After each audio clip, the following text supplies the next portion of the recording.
Actuar sin pensar es un error terrible, pero hacerlo cuando le prometemos algo a Dios es espantoso. De eso hablaremos el día de hoy. El reto de hoy. Acompáñanos en esta conversación dinámica para entender mejor cómo vivir nuestras vidas a la manera de Dios. Y toma el desafío para llevarlo a la práctica en tu vida diaria, aceptando el reto de hoy. Hola, ¿qué tal? ¿Cómo están? Somos Julio e Iván Contreras y te mandamos un fuerte abrazo, un gran saludo, un cariñoso saludo desde el reto de hoy día. Día miércoles. Estamos el día de miércoles, ni dijimos que ayer estuvieron en Estados Unidos celebrando su Día de la Independencia. Y ojalá que todos seamos independientes de la impulsividad. Sí. La impulsividad está... Saludos a Tom Cruise, que dicen que nació un 4 de julio. ¡Qué bárbaro! Mira, de los 90. Es tremendo ver cómo algunas personas, y entre más me meto a esto a lo largo de la semana, más lo pienso. Qué error actuar impulsivamente. Sí. Estamos hablando de la, le hemos llamado la provechosa virtud de saber pensar antes de actuar. Sí. Y entonces, pensar antes de actuar. Yo te propongo que en algún momento de la semana, porque ya estamos a media semana, que sea de pensar antes de hablar. Bueno, es parte de esto. Ahora de alguna forma lo vamos a tratar, porque el día lunes vimos un paquete de principios en el libro de Proverbios que hablaba precisamente de cómo la Biblia dice ahí, no hagas las cosas apresuradamente, ¿verdad? Sí. Nada funciona. Y yo he pensado, no debe sorprendernos que esa concentración de principios está en el libro de Proverbios de más sabiduría, ¿verdad? Porque tanta sabiduría hay en esto. No por mucho madrugar. Aparece más temprano. Mira, pero eso es tan verdad, es tanta verdad. Y alguna gente llegan antes, están muy presionados y quisieran que toda la cosa empezara inmediatamente y no funciona. Ahora el libro que tú dijiste, Proverbios, pero te leo algo de Eclesiastés, Eclesiastés 5:2. No te des prisa con tu boca, ni tu corazón se apresure a proferir palabra delante de Dios, porque Dios está del cielo y tú estás sobre la tierra. Por tanto, sean pocas tus palabras. De hecho, dice Proverbios capítulo 20, exactamente en consonancia con lo que acabas de decir, porque fue Salomón el que lo dijo en las dos ocasiones. Lazo es al hombre hacer apresuradamente voto de consagración y después de hacerlo, reflexionar. Tremendo. Qué tremendo, ¿va? Qué tremendo decirle a Dios, Señor, yo te prometo tal cosa, pero dame tal cosa. El día de ayer hablamos de la importancia de no sucumbir ante las presiones, porque la presión es lo que a veces nos lleva a actuar impulsivamente. Que ni terminamos, tú me dijiste que con Jefté teníamos ¿con quién vimos ayer? Con Saúl. Con Saúl teníamos que llegar hasta ahí. Porque vimos, tú apenas alcanzaste a tocar el elemento de la fe. Sí. Y el elemento de la fe es importantísimo, pero la sobriedad es ese momento de la máxima presión cuando uno necesita decir, no, alto, no voy a actuar impulsivamente, porque todos tenemos... esa reacción de decir, voy a hacer algo. La presión y voy a hacer algo. Pero hay un momento que uno te dice, no, necesito pensar. Unos segunditos a veces. Eso es sobriedad. Sí. Sobriedad. Y la sobriedad es una virtud que has pedido a los ancianos, has pedido a las ancianas. Pedí en varias ocasiones. Creo que hay otro grupo, no me acuerdo si es a los diáconos o a los pastores. A los dos, diáconos y pastores. Pedido la sobriedad. Entonces, un líder en términos generales. Que se deja controlar por una presión externa. Sí, por una emoción, por una presión. Porque ahí podríamos ir a otras cosas. Gustos. El que chocó y se bajó y dijo o hizo, aunque quizás él no tenía la culpa, pero a veces lo que hace, lo que dice, termina más complicado que lo que estaba tratando de evitar. Sí. Ahora, yo voy a meter una realidad extra a esta idea de la fe. Porque la fe puede ser mal comprendida. La fe puede ser si yo voy a ir a descansar, voy a ir a pedir a Dios que me ayude. En el caso de Saúl que veíamos ayer, ya Dios le había dicho que iba a ayudarle y él no le creyó. En el caso que vamos a ver el día de hoy es cuando alguien quiere retorcerle el brazo a Dios para que le ayude. O sea, ahora vamos a ver el otro extremo del arco iris, ¿verdad? Jefté es de plano el niño símbolo. Yo creo que no hay nadie como él para hacernos entender el grave error. El gravísimo error de decir algo a Dios cuando... Dios no nos lo ha pedido. Dios no lo ha pedido. La historia de Jefté está en Jefté capítulo 11. En Jefté, en Jueces. Perdón, en Jueces capítulo 11. Es nuevo, dije yo. Sí, no lo habías leído tú, ¿verdad? Pero en Jueces capítulo 11 está la historia de Jefté, uno de los jueces. Ayer dijimos, los jueces no eran reyes, No. eran gobernadores locales, casi siempre estaban... Eran gobernantes, no gobernadores, quizás. Sí, eran gobernantes o eran quienes gobernaban una región del país, ¿verdad? Que estaba dividida en departamentos, municipios y distritos. Pero no era más bien como un rey o un reyesuelo, sino que era una persona que Dios había levantado para juzgar a su pueblo, para hacerle justicia frente a enemigos. Sí, pero eran líderes. Sí, eran líderes. Eran líderes. De hecho, la mayoría son como caudillos. Sí, eran líderes, por eso eran líderes. El ciclo de jueces es la cosa más increíble, ¿verdad? Tú tienes que el pueblo está bien con Dios, que se separan en una crisis tremenda, abandonan a Dios, Dios trae una crisis todavía mayor, lo reprende, y entonces ellos se arrepienten y pasan un tiempo de tranquilidad y otra vez vuelven a pasar por el ciclo. Se arrepienten, entonces Dios les levanta a un juez para que les haga justicia frente a los enemigos. Y luego regresan a la comunión. A la comunión y otra vez el ciclo. El ciclo es tremendo, pero en uno de esos ciclos, en una región de Israel, porque no hubo un juez de nacional, todo el país. Aparece Jefté. Sí. Jefté tiene una presión, como todo, ¿verdad? Jueces capítulo 11 se nos dice que Jefté galadita era esforzado y valiente, tenía un pasado difícil, era hijo de una mujer ramera y el padre de Jefté era Galaad, ¿verdad? Y entonces lo que sucede ahí es lo que sucede con todos los jueces, se encuentran otra circunstancia difícil y cuando ya estamos en la parte final de Jueces capítulo 11, cuando Jefté está lidiando con que le viene la presión, dice en el versículo 28, mas el rey de los hijos de Amón no atendió las razones que Jefté le envió, quería hacer la paz, y el espíritu de Jehová vino sobre Jefté y pasó por Galaad y Manasés, y de ahí pasó a Mizpa de Galaad, y de Mizpa de Galaad pasó a los hijos de Amón, y Jefté hizo voto a Jehová diciendo, o sea, aquí viene la parte de, Señor, yo no puedo con esto. Ajá. Un poco parecido a Saúl ayer, ¿verdad? Ahí hay 1 millón de personas y no puedo con ellos. Si entregares a los amonitas en mis manos, cualquiera que saliere de las puertas de mi casa a recibirme cuando regrese victorioso de los amonitas, será de Jehová y lo ofreceré en holocausto. Correcto. O sea, correcto que hizo incorrecto. Ajá. Sí. O sea, lo que está pasando aquí, hay una guerra, otra vez, esa expresión que, por cierto, dicho sea de paso, allá solo peleando pasaban, en el Antiguo Testamento. Viene una guerra, tiene una presión, y entonces Jefté dice, Señor, hagamos un trato. Yo aquí voy a aprovechar para decir, cuidado con este concepto de haga un trato con Dios. Sí. Haga un trato con Dios de ofrézcale algo para que Dios le dé algo. Sí. Eso no es una idea bíblica. No es para nada. Para nada bíblica. Todos los pactos de Dios son ofrecidos por Dios. Sí. Entonces viene Jefté y le dice... Voy a añadir a lo que estás diciendo. Cuando alguien trata con Dios, o sea, cuando alguien quiere ofrecer un trato a Dios, realmente lo que está haciendo es ofreciendo un soborno. Sí. Es un soborno. Tratando de ofrecer un soborno. Y yo siempre he dicho, es como que Dios dijera, bueno, porque tú sabes, a veces el soborno es, mira, Señor, si tú me haces pasar la materia. Ajá. Entonces yo voy todos los domingos a la iglesia. Todos los domingos, sí. Yo te prometo, Señor, que yo voy a estar ahí, pase lo que pase, y todo va a ser súper bueno. Y entonces, y como que Dios está diciendo en el cielo, vas a venir todos los domingos. De verdad. Yo necesito que vengas todos los domingos. Para mí va a ser un gran beneficio que tú vengas todos los domingos. O que tú me des de tu diezmo. Yo necesitaba ese dinero. Entonces, gracias. Ahora que me has ofrecido eso, yo voy a tomar el trato. Ajá. No, hombre. No Dios no funciona así para nada. ¿Va? Entonces tenemos que tener mucho cuidado. Mucho cuidado. Pero entonces, en su ignorancia, él le dice además una cosa que Dios jamás ha pedido. Le dice, te voy a ofrecer lo primero que salga de mi casa. Sí. Qué error es sus palabras, qué error la idea.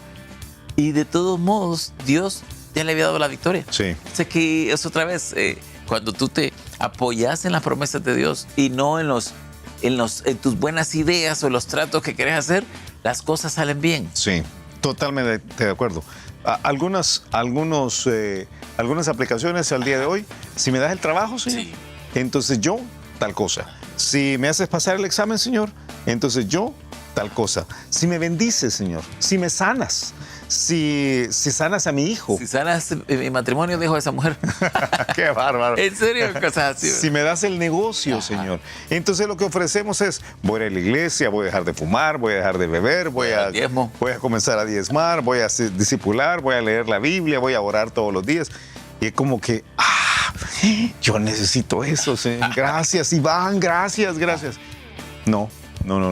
Ni es sensato hacerlo, y como vamos a ver en el caso de Jefté, ni tenía el derecho a hacerlo. Sí, claro. O sea, ¿qué es eso de que vas a ofrecer? Algunos piensan que Jefté tenía en la idea, quizás sale un cuchito, quizás sale una ovejita. Un cuchito no podía. Una ovejita. Por eso los que saben que piensan un cuchito ni han leído el Antiguo Testamento. Pero en este caso dice, cualquiera que saliere de las puertas de mi casa. Sí. ¿Quién era él para ofrecer a una persona? Sí. O sea, de acuerdo. Porque a todos nos sacude el hecho de que salió la hija. O sea, que viene inmediatamente. Dice, cualquiera que saliera de las puertas de mi casa a recibirme cuando regrese victorioso de los amonitas, sea de Jehová, y lo ofreceré en holocausto. Holocausto, por cierto, es... Sí, quemarse completamente. Es quemarse completamente. Sí. Y tú sabes, hay un debate. Sí. No fue eso. Pero si te vas al texto... Quizás te voy a contar la historia, porque quien no conoce la historia... Y fue Jefté hacia los hijos de Amón para pelear contra ellos, y Jehová los entregó en su mano. Y desde Aroer hasta llegar a 20 ciudades y hasta la vega de las viñas los derrotó con muy grande estrago. Así fueron sometidos los amonitas por los hijos de Israel. Entonces volvió Jefté a Mizpa, a su casa, y aquí su hija, que salía a recibirle con panderos y danzas, y ella era sola, su hija única, no tenía fuera de ella hijo ni hija. Qué terrible. Y cuando él la vio, rompió sus vestidos diciendo, ay, hija mía, en verdad me has abatido, y tú misma has venido a ser causa de mi dolor, porque le he dado palabra a Jehová y no podré retractarme. Qué terrible, qué terrible. No hay una forma de describir una situación tan... Para quienes tenemos hijas, pensar que... Yo solo tengo una hija. Sí, yo tengo dos, pero pensar en que Estefanía o Natalia iban a salir de la casa y que yo tenía un trato con Dios. Entonces, tú sabes, yo a menudo he usado esta expresión con mis hijos. Hijo, yo tengo un conflicto de amores. Yo te amo a ti, hijo, pero amo a Dios. Yo amo más a Dios que te amo a ti. Y yo no sé si este fue el caso de Jefté, pero él había hecho una promesa, ahora tenía que cumplirla. Entonces viene todo el debate moral, ¿verdad? No, Dios no se lo había pedido, él no tenía por qué hacerlo. El asunto aquí es que él actuó impulsivamente. Si hubiera sido otra que no fuera su hija, de todas maneras... Hubiera sido un esclavo. No tenía derecho. Oh, claro. No tenía derecho. Sí. Y el problema es que a veces en esta impulsividad en nuestra relación con Dios, le ofrecemos cosas que ni tenemos derecho, ni podemos cumplir, ni deberíamos ofrecer. Deberíamos quedarnos con la bocota cerrada, o sea, no hay otra forma de decirlo. Sí. Pero, una vez más, el actuar sin pensar, y en este caso, el hablar sin pensar. Mira, y creo que de manera particular, puede haber impulsividad para con Dios cuando uno quiere lograr algo que Dios no nos está ofreciendo. Porque creo que el problema aquí de Jefté es que él quiere asegurarse algo, como Saúl quería asegurarse algo. Entonces en su pensamiento es, ok, si yo le ofrezco algo, quizás Dios me lo va a dar. Sí. Dios me lo va a dar. Pero el problema, por un lado la impulsividad, por otro lado los conceptos equivocados. Sí. Creo que ahí quizás el primer lado que estás señalando, creo que ahí hay un elemento, no somos psicólogos, ¿verdad? Pero creo que hay un elemento emocional que es querer tener control. Sí. Es querer tener control. Yo quiero asegurarme. Los psicólogos quieren tener control. No, porque nosotros nos estamos diciendo. Saludos a los psicólogos. Sí, que nos ven, algunos nos Julio ven. Fue el que dice que ustedes quieren tener control. No, estoy diciendo que hay algunas personalidades que son proclives a no soltar el control, a tener el control en todo momento. Y yo creo que es el problema de muchos impulsivos. O sea, como no saben qué más va a pasar, lo que quieren hacer es actuar en ese momento. Y como no sabíamos, entonces yo voy a retorcer el brazo a Dios, porque yo quiero tener control aún de lo que Dios va a hacer. Sí. Y eso es un error. Bueno, es tan arrogante. Sí. O sea, es tan arrogante. Y hay otro elemento. Dice, cuando a Dios hagas promesas, no tardes en cumplirlas, porque Él no se complace en los insensatos, dice la Biblia. uno tiene que tener mucho cuidado. Hacer votos a Dios no es malo, pero los votos a Dios tienen que ser hechos con mucha convicción, con mucha, yo pienso ahora, mucha oración, mucha persuasión de lo que estamos haciendo. Muy pensados. Muy pensados. Muy pensados. Sí, y muy pensados, y no solamente la parte, yo creo que es en un contexto espiritual. O sea, hay otro pasaje, hay un montón de pasajes que dice que el que llega a Dios y le hace un voto, el voto debe cumplirlo. En la historia, porque ahora es difícil no tomar en cuenta la historia, sucede que no se sabe si realmente fue sacrificada en holocausto o fue sacrificada de una forma diferente. Bueno, yo siempre he pensado que el texto dice que fue sacrificada. Sacrificada. Dice que no me gusta que diga eso, pero es lo que creo que dice. Algunos quieren encontrar una vía para decir que no, ¿verdad? Y está bien, si alguien quiere pensar así, ¿verdad? Ella entonces le respondió: Padre mío, si le has dado palabra a Jehová, haz de mí conforme a lo que prometiste. Él no sabía que iba a salir una hija virgen. Él sabía que iba a salir alguien y te lo voy a ofrecer en holocausto. No le dijo... Y holocausto, perdón, es degollarla y después quemarla en la parrilla. Es ofrecerla en sacrificio. Que Dios nunca pidió eso. No, de ningún ser humano. Era abominable para Dios, ya que Jehová ha hecho venganza de tus enemigos, los hijos de Amón, y volvió a decir a su padre: concédeme esto. Ahora ella pide una concesión. Déjame por 2 meses que vaya y descienda por los montes y ore mi virginidad, yo y mis compañeras. Él entonces dijo: ve, y la dejó por 2 meses, y ella fue con sus compañeras y oró su virginidad por los montes. Pasados los 2 meses, volvió a su padre, quien hizo de ella conforme al voto que había hecho. Sí, entonces se la quemó en el holocausto. Entonces yo creo que el pasaje espantoso dice que la quemó en el holocausto. Y ella nunca conoció varón, y se hizo costumbre en Israel que de año a año fuera la doncella de Israel a endechar a la hija de Jefte Galadita 4 días en el año. Entonces creo que el final es terrible. Es terrible. Lo que debió haber sido una fiesta. Lo que debió haber sido una fiesta. Ganaron, Dios dio la victoria sobre los enemigos en una situación desventajosa, porque siempre funciona así. Y termina siendo un día de luto. Es terrible, porque la impulsividad de no pensar antes de ofrecer algo a Dios es terrible. Yo recuerdo que enseñé este pasaje de Jueces hace muchos años en la iglesia, y al pasar por acá, enseñando en Vida Nueva, recuerdo que di 5 principios que te los recuerdo nada más, porque yo sé que me vas a sacar en un instante al reto de hoy. Número 1, no debemos hacer promesas innecesarias. Era innecesario. Número 2, recordemos que todo lo que digamos debemos cumplirlo. Número 3, tenemos que entender que cuando cumplimos se tiene que cumplir con calidad. No puedes alterar o medio hacer las cosas. Número 4 es de concluir que lo mejor es quedarse callado. Y número 5 es que hay que entender que una vez que has hablado no hay forma de retractarte. O sea, creo que es la virtud aquí es pensar antes de actuar. Pensar antes de actuar. Tiempo. Escuchamos el reto de hoy. El reto es darnos cuenta que cuando hacemos una promesa a Dios y no pensamos lo que estamos haciendo, podríamos cometer la peor de las locuras. Que Dios no puede ser sobornado, que no podemos torcerle el brazo, que no podemos tener control sobre lo que él dice o hace, que lo que deberíamos hacer es descansar en su fe, en su misericordia, en su capacidad, en su gracia sobre nosotros, en su respaldo sobre nosotros, y no ofrecer algo que Dios nunca nos está pidiendo. Lo mejor es no ofrecer. Pero si vamos a ofrecer algo, si vamos a hacer un voto con Él, hay que pensarlo espiritualmente muy bien. Muy bien. Y a ti que nos ves, a ti que nos escuchas, con Dios no se juega. No puedes hacer votos o promesas a la ligera. Así que no digas: me voy a ir de misionero, voy a ser maestro de escuela medical, voy a hacer tal cosa, voy a hacer lo otro, voy a darte esto, voy a dar lo otro. Si no lo has pensado bien, porque Dios ni te lo está pidiendo, esa es la mera verdad. Lo que tienes que hacer es someterte a la poderosa mano de Dios, humillarte para descansar, que Él va a hacer como a Él le place. Que pases un excelente día y nos escuchamos mañana a la misma hora. Gracias por habernos acompañado, y ahora te animamos a que aceptes el reto de hoy en tu vida. Nos encontraremos de nuevo en el reto de hoy.